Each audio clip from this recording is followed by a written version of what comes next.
যেই মুক্তিযুদ্ধের জন্য জামাতকে সবাই রাজাকার বলে, সেই মুক্তিযুদ্ধ নিয়ে কিছু গুরুত্বপূর্ণ কথা। সবাই মন দিয়ে শুনুন কথাগুলো। মুক্তিযুদ্ধ কিংবা পরবর্তীকালীন জামায়াতের সাথে বর্তমান জামায়াতে ইসলামের কি কোনো নীতিগত পার্থক্য রয়েছে কিনা, কিংবা বর্তমানে আপনার যে দল, আপনারা কি আসলে মুক্তিযুদ্ধের চেতনায় বিশ্বাস করেন কিংবা মুক্তিযুদ্ধ নিয়ে আসলে আপনাদের অবস্থানটা কি, এটিকে আসলে স্পষ্ট করবেন কিনা? যেখানে আমরা এখানে তিনজন মানুষ আছি, আমি আছি এই প্রান্তে, আপনারা দুইজন ওই প্রান্তে। তা আপনারা দুইজন, আমার বিশ্বাস যে সম্ভবত আপনারা মুক্তিযুদ্ধ দেখেননি। আমি একটু হালকা দেখেছি, আমি একজন শিশু ছিলাম, আপনিও শিশু ছিলেন, আপনিও যতটুকু দেখেছেন মনে থাকার কথা না। সেইটাও মানে খুব কমপ্লিট বলা যাবে না, কারণ আমি তখন এনাফ ম্যাচিউর না, সেই কারণে আমি রাজনৈতিক বুদ্ধা ছিলাম না। কিন্তু এই মানে মিট আমার যে বয়সটা ছিল, সেটা নিয়ে আমি যা দেখেছি, সেখানে আসলেই মুক্তিযুদ্ধটা পাকিস্তানি শাসক গোষ্ঠীর পক্ষ থেকে আমাদের উপরে চাপিয়ে দেওয়া হয়েছিল, এই দেশের মানুষের। শেখ মুজিবুর রহমান সাহেব এর নেতৃত্বে আওয়ামী লীগ পাকিস্তানের 300 আসনের মধ্যে 162 আসনে কিন্তু জয়লাভ করেছিল। সেই হিসাবে তারা যেহেতু অর্ধেকের চেয়ে বেশি আসনে জয়লাভ করেছিল, এই দেশ শাসন করার বিধিগত এবং সাংবিধানিক অধিকার তাদেরই ছিল। কিন্তু পাকিস্তানের ভুট্টো সাহেব, তিনি সেখানে বাড়াবাড়ি করে একটা অস্থিতিশীল অবস্থা, একটা ওয়ানহেজ্য দাবি নিয়ে সামনে আসার কারণে এই হকটা, এই অধিকারটা শেখ মুজিব সাহেব এবং তার দল পেলেন না। তো তাদের কি করার ছিল? যুদ্ধ তো তাদের উপরে চাপিয়ে দেওয়া হলো, এবং তারা ডায়লগ করেছেন ঢাকায় বসে বসে কিভাবে সেই পাওয়ার হ্যান্ডওভারটা শান্তিপূর্ণভাবে হবে এবং শেখ মুজিব সাহেব তার দল পুরো পাকিস্তান শাসন করবে। ভুট্টোর দাবি ছিল যে পূর্ব পাকিস্তানে আমি কোনো আসন পাই নাই, আর পশ্চিম পাকিস্তানে শেখ মুজিব কোনো আসন পান নাই, অতএব আমাদের কারোই পুরো পাকিস্তান শাসন করার ম্যান্ডেট জনগণ আমাদেরকে দেয় নাই। পূর্ব পাকিস্তানে শেখ মুজিব হবেন প্রধানমন্ত্রী, আমি হব পশ্চিম পাকিস্তানের প্রধানমন্ত্রী। আমি জানি না আপনারা দুনিয়ার কোন দেশে দুই প্রধানমন্ত্রী জানেন কিনা, আছে কিনা, আমার জানা মতো নাই। এটা ছিল একটা অন্যায়, অসঙ্গত দাবি, যেটা কোনোভাবেই গ্রহণ করা যায় না। সেখান থেকেই সমস্যার সৃষ্টি হয়েছিল। তো সেই সৃষ্টি শেষ পর্যন্ত নিল মোট মুক্তিযুদ্ধে। এখন সেই যুদ্ধে জামাত গিয়েছিল কিনা, সমর্থন করেছিল কিনা? না, সেই যুদ্ধে জামাতে ইসলামী যেতে পারেনি এবং ওইভাবে প্রকাশ্যে কোনো সমর্থনও দেয়নি। আর অপ্রকাশ্যে যদি কিছু করে, এটা জনগণের জানার কথা না। প্রশ্ন আসবে যে কেন জামাত তাহলে সেদিন মুক্তিযুদ্ধের অংশ হলো না? আপনারা সবাই জানেন, সচেতন সাংবাদিক হিসাবে, ভারত তাদের নিজেদের স্বার্থেই এই সুযোগটুকু সেদিন ভারতে সৃষ্টি করে দিয়েছিল যে তোমরা আসো, থাকো, এবং আমরা তোমাদেরকে ট্রেনিং দিব, অস্ত্র দিব, রেশন দিব, তোমরা যুদ্ধ করো, দেশ তোমরা স্বাধীন করো।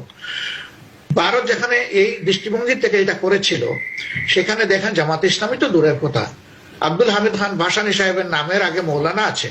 তিনি ভারতে গিয়ে সাথে সাথেই গ্রেফতার হলেন, কয়েকদিন কারাবাস করে তারপরে বের হয়ে শর্তে যে তিনি ইন্ডিয়ায় থাকবেন না, সেই শর্তে তিনি বাংলাদেশে ফিরে আসতে বাধ্য হলেন। তারপরে অলি আহাদ সাহেব, যিনি একজন ভাষা সৈনিক ছিলেন বা সেনাপতি ছিলেন, তারও একই অবস্থা হয়েছিল, তিনিও থাকতে পারেননি সেখানে। জামাতে ইসলামী তো নাই, কোনো ইসলামী দল সেখানে যায়নি। কেন যায়নি? আমরা জানতাম নিশ্চিত যে সেখানে ভারত আমাদেরকে ওয়েলকাম করবে না। ফলে আমাদের থাকার জায়গাটি ছিল, বা জামাতের থাকার জায়গা ছিল অন্যান্য দলের মতো বাংলাদেশেই।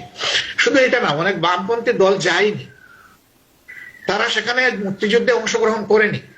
এখন অন্যদের ফিলোসফি আমি বলতে পারবো না। আমি পরবর্তী পর্যায়ে জামাত নেতৃবৃন্দের কাছ থেকে জিজ্ঞেস করে যেটা জানতে পেরেছি, কেন তারা সেদিন মুক্তিযুদ্ধে সরাসরি অংশগ্রহণ করলেন না, তারা পরিষ্কার বলেছেন যে মুক্তিযুদ্ধ পরিচালিত হচ্ছিল ভারতের তত্ত্বাবধানে নয়, নেতৃত্বে, কার্যত। তারা সবকিছু দখল করে নিয়েছিল। নামকা হস্তে জেনারেল উসমানী ছিলেন মুক্তিযুদ্ধের প্রধান কমান্ডার, কিন্তু নিয়ন্ত্রণ করতো তারাই সবকিছু। তো তখনই যখন নিয়ন্ত্রণটা তাদের হাতে চলে গিয়েছিল, এটা স্পষ্ট ছিল যে তাদের নেতৃত্বে অথবা তাদের অধিক উৎসাহের কারণে যে দেশ স্বাধীন হবে, সেই দেশের স্বাধীনতার সুফল এই দেশের জনগণ ভোগ করতে পারবে না, যেটা 53 বছরের বাংলাদেশের ইতিহাসে অক্ষরে অক্ষরে প্রমাণিত হয়েছে। এখন কেন ইন্ডিয়া এই অবস্থা আমাদের সাথে করছে? এর কারণ হলো যে তারা তাদের জমিদারি হারিয়ে এখন সহ্য করতে পারছে না। এই জন্য বাংলাদেশের বিরুদ্ধে তারা মিথ্যা মিডিয়া ওয়ারে নেমেছে। চতুর্দিকে দেশবাসীকে এবং দেশের বাইরে তারা বিশ্ববাসীকে বিভ্রান্ত করার চেষ্টা করছে, উস্কানিমূলক কর্মকাণ্ড পরিচালনা করছে। এটা থেকেই বোঝা যায় যে জামাতে ইসলামীর তখনকার ফিলোসফি সঠিক ছিল না বেঠিক ছিল।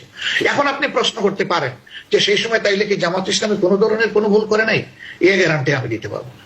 জামাতে ইসলামী মানুষের সংগঠন, মানুষ হিসাবে যে কেউ ভুল করতে পারে, সংগঠনও ভুল করতে পারে। যদি সেই রকম কোনো ভুল জামাতে ইসলামী করেই থাকতো, তাহলে 72-এর 10 জানুয়ারি থেকে 75-এর 15 আগস্ট পর্যন্ত শেখ মুজিবুর রহমান সাহেবের নেতৃত্বে এই দেশ পরিচালিত হয়েছে, আওয়ামী লীগ দেশ শাসন করেছে।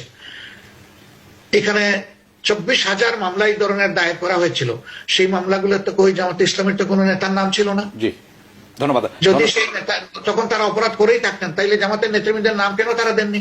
কি এমন শক্তি জামাতে ইসলামের ছিল যে তাদের নাম বাদ দিতে হবে? তাদের জন্য কি এমন চ্যালেঞ্জ ছিল? তারা অনেকেরই নাম নিতে পারলেন, তুলে আনতে পারলেন। এর প্রমাণটা দেখুন যে এই সরকার কয়েকদিন আগে যে সরকারটা পতিত সরকার বিদায় নিল, সেই সরকারের মুক্তিযোদ্ধা বিষয়ক মন্ত্রণালয় এই দেশে রাজাকারের তালিকা তৈরি করলো 10,000-এর, এর মাঝে 8,183 জন হইল আওয়ামী লীগের। কি বলবেন এখন আপনি বলুন? আর সেখানে 134 জন ছিল জামাতে ইসলামের, অন্যান্যরা আরো ভাগ বাটোরা পেয়েছে।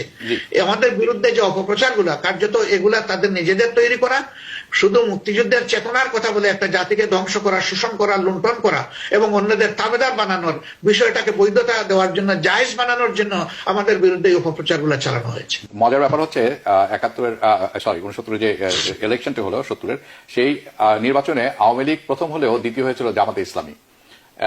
কিন্তু আপনি শেখ মুজিব কেন বহিষ্কার করলেন না? শেখ মুজিব কিন্তু জামাতে আমির গোলাম আজমকে 83 জনের যে তালিকাটি হয়েছিল নাগরিকত্ব নিয়ে নেওয়ার, তার মধ্যে কিন্তু গোলাম আজম ছিলেন অন্যতম একজন।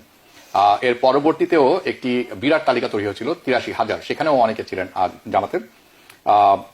এবং জামাতের সাবেক আমির গোলাম আজম, উনি কিন্তু 78 সালে যখন ফেরত আসলেন দেশে, পাকিস্তানি পাসপোর্ট নিয়ে এসেছিলেন। সে নিয়ে অনেক কাণ্ড হয়েছে, সেটি আপনারা ভালো করে জানেন। আমি সেই প্রসঙ্গে এখন যাব না। আপনি তো প্রসঙ্গে এসে গেছেন, এসে বলতেছেন যে আমি যাব না। আমি যাচ্ছি। আপনি বলছিলেন যে গোলাম আজম সাহেব সহ 83 জনের নাগরিকত্ব ক্যান্সেল করা হয়েছিল, এর মধ্যে গোলাম আজম সাহেবের নাম ছিল। ট্রু।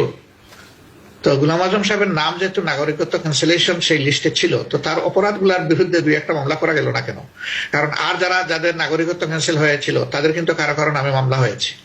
তো সেই জবাব এখন কে দিবে? এখন দেওয়ার মতো কোনো অথরিটি আমি দেখছি না। এখন যদি আওয়ামী লীগ তার লিগেসি স্বীকার করে, তাইলে তারা দিতে পারে ইচ্ছা করলে সে জবাব। তবে আওয়ামী লীগকে এখন কোথায় পাবেন জানি না, এখন তো দেখতে হবে তারা। 2 নম্বর হচ্ছে যে আপনি বলেছেন যে অনেকের নামের তালিকা হয়তো বা জামাতের কারো কারো ছিল, আপত্তি নাই তো।